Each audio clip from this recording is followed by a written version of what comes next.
votre concours avant la première page de pub, pardon. Caroline Mécari, mais c'est insupportable, enfin, votre attitude. Mais enfin, ça va pas. Laissez-nous travailler, c'est pas le moment, s'il vous plaît, c'est un moment plutôt important. Nous avons un problème, peut-on m'expliquer en régie ?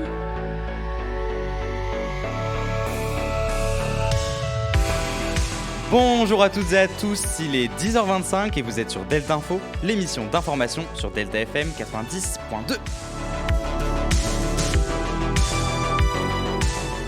Pour débuter ce journal, commençons par ce qui peut sembler pour beaucoup comme une très bonne nouvelle. C'est jeudi dernier qu'à majorité absolue, les députés espagnols ont approuvé l'introduction de la notion de consentement sexuel explicite à la loi contre le viol. Une formule choc ressort, solo si est si, que l'on peut traduire par seul un oui est un oui. Et pour cette formule que 201 députés ont voté pour et 140 contre, mais le consentement sexuel explicite, qu'est-ce que c'est ? Eh bien, c'est le consentement total des deux partenaires, un consentement clair et libre exprimé par un oui clair et libre. Dans ce projet de loi, on efface la différence faite entre la notion d'abus sexuel et d'agression sexuelle, on interdit les publicités promettant la pornographie et on crée le délit d'harcèlement de rue. Attention tout de même, avant que le projet soit réellement dans la loi, il doit passer devant le Sénat espagnol. Johnny Depp remporte son procès en diffamation contre Amber Heard. Voilà ce que l'on peut lire comme titre du journal Le Point et bien d'autres. Car en effet, après un long procès très médiatisé, le verdict est tombé mercredi dans la soirée. As against Amber Heard, we the jury award compensatory damages in the amount of $10 million. As against Amber Heard, we the jury award punitive damages in the amount of $5 million. As against John C. Depp II, we, the jury, award compensatory damages in the amount of $2 million.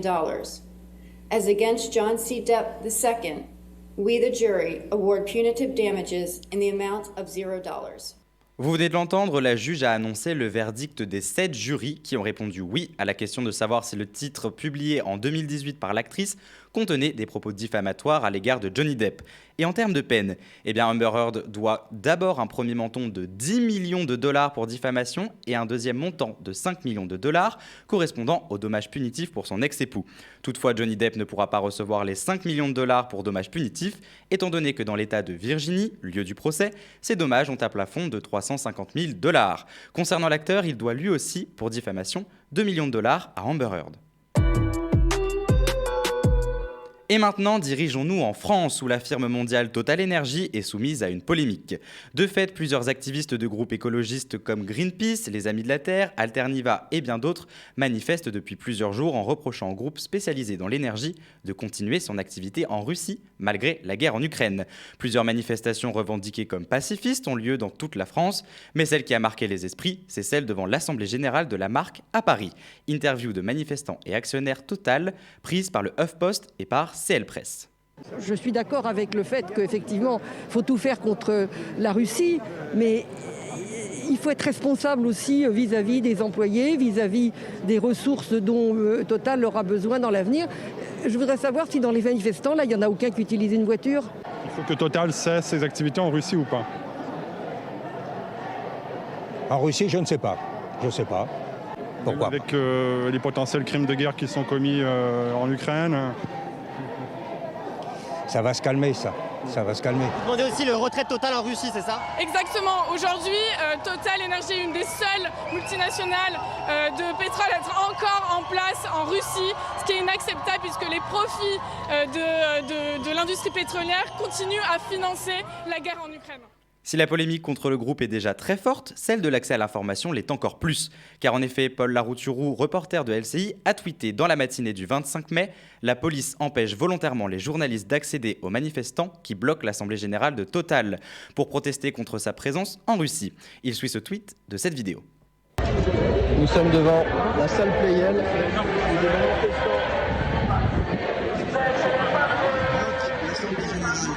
Les actionnaires du Total qui sont chez nous. On est donc dans l'espace public, on a une carte de presse. Les policiers nous empêchent malheureusement d'interviewer les manifestants qui demandent notamment le retrait de Total de Russie. On ne peut pas passer. Un problème donc très grave pour la presse, problème qui choque la population. Ce n'était pas une enquête. Voilà les mots de la chef de l'ONU, Michelle Bachelet, à la suite de sa visite en Chine. Nous en parlions la semaine dernière de cette visite de la haute commissaire des droits de l'homme auprès de l'ONU dans une région en Chine où beaucoup de Ouïghours vivent. Si nous avions pensé à une visite marquée par la volonté de faire bouger les choses pour les problèmes de ce peuple turcophone, il en a été tout autre. Des mots choquants de Michelle Bachelet qui ont fait réagir. Exemple de Philippe Bolopion, directeur Human Rights Watch des relations avec l'ONU, pris sur France 24. Malheureusement, je crois que le piège de la propagande chinoise s'est refermé sur Michelle Bachelet et que d'une certaine manière, et sans le vouloir, elle a fait le jeu des autorités chinoises. Aujourd'hui, je pense que les victimes des violations graves des droits de l'homme en Chine doivent sans doute se sentir un peu trahies, malheureusement, par l'ONU, parce que finalement, cette visite a été entièrement prévisible. Quand on écoute les déclarations de Michelle Bachelet à la fin de cette visite, on a l'impression qu'elle parle d'une situation qui finalement n'est pas si grave, d'autorités chinoises qui font certains progrès, alors qu'en réalité on fait face à un des pires crimes contre l'humanité qui soit commis dans le monde aujourd'hui, une des pires situations de violation des droits de l'homme, et malheureusement elle a été incapable de lancer ce signal. Elle a fait une visite guidée d'une certaine manière par les autorités chinoises qui ont l'habitude de cette propagande et qui aimeraient faire passer les camps de détention des Ouïghours quasiment pour des camps de vacances, des colonies, si on les écoutait. Et donc c'est finalement très décevant de voir qu'aujourd'hui l'ONU n'est pas capable de parler d'une voix forte et claire sur un sujet qui est si crucial et si important. Mais l'on peut espérer une réaction au sein de l'ONU dans les prochains jours. Une finale de Ligue des Champions catastrophique. Voilà ce que l'on a vécu le samedi 28 mai en Seine-Saint-Denis. Si les responsabilités sont encore diverses et confuses, les violences, elles, ne l'ont pas été. Recule. Putain de merde.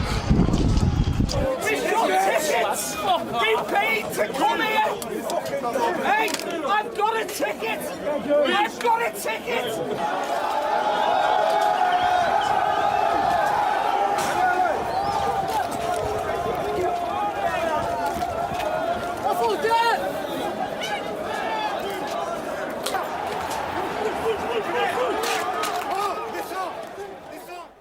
Si le préfet de police de Paris, Didier Lallemand, a finalement décidé de saisir le procureur de la République pour fraude massive au faux billets, il semble que l'affaire reste floue. De fait, selon l'AFP, Fédération française de football, et l'UEFA, il y a 2800 nombres de faux billets. Selon Gérald Darmanin, ministre de l'Intérieur, entre 30 000 et 40 000 faux billets. Si la majorité des médias rejettent la faute sur les supporters anglais et d'autres sur la population de la Seine-Saint-Denis, cet événement malheureux est sujet à de fortes récupérations politiques. Pour cette prochaine information, une fusillade dans une école primaire au sud du Texas faisant au moins 21 morts, dont 19 enfants entre 7 et 10 ans. L'auteur des faits, Salvador Ramos, habitant de la ville, venait d'avoir 18 ans et fréquentait un lycée proche du lieu de la fusillade. Joe Biden, président des États-Unis, a réagi avec émotion suite à l'événement. Discours pris et musique rajoutée par le quotidien. I'd hoped when I became president I would not have to do this again. Another massacre. Uvalde, Texas. Les États-Unis étant soumis de plus en plus à des actes de violence. Et enfin, pour finir ce journal, l'information qui a surpris le monde entier. Celle d'un homme qui, dimanche dernier, a jeté un gâteau sur la Joconde au musée du Louvre de Paris. L'auteur de cet acte s'est défendu en disant, je cite, « Il y a des gens qui sont en train de détruire la Terre. Tous les artistes pensaient à la Terre. C'est pour ça que j'ai fait ça. Penser à la Terre. » La justice ne s'est pas encore exprimée sur l'affaire.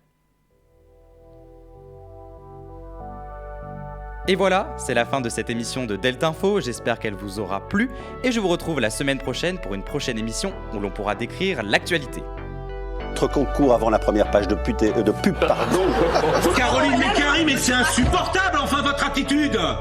Mais enfin ça va pas. Laissez-nous travailler, c'est pas le moment s'il vous plaît, c'est un moment plutôt important. Nous avons un problème, peut-on m'expliquer en régie ?